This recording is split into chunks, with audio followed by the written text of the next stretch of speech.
Hello guys, welcome to our YouTube channel, and today we are going to learn how to remix snaps on Snapchat.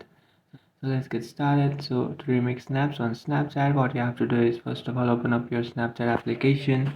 After opening up your Snapchat application, now what you can do is just tap on the camera icon and then take a snap, or you can just select a photo or a video from your gallery.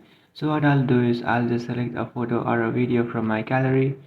After selecting a photo or a video, now what you can do is just simply tap on a three dotted icon which is on the top right corner of your screen. After tapping on that, now you'll find this option which is Remix Snaps. Just tap on that.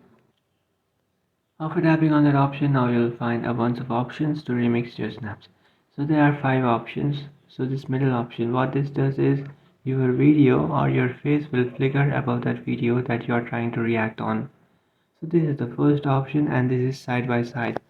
So what this option does is now you will see the video plays in the top and your reaction will be in the bottom. So this is side by side, and this is also side by side. Your video will be in the right side and your reaction will be in the left side. So the third option is where your face will flicker above your video, and this is a small camera icon or a small circle will form in the bottom right side of your video. And the last option, and what this last option does is a small face with 2 eyes and just a mouth will appear in the top right corner of your screen. So these are the 5 options to remix snaps on Snapchat. If you find this video helpful, don't forget to like and subscribe to our channel. If you have any doubts, feel free to comment below. Thanks for watching.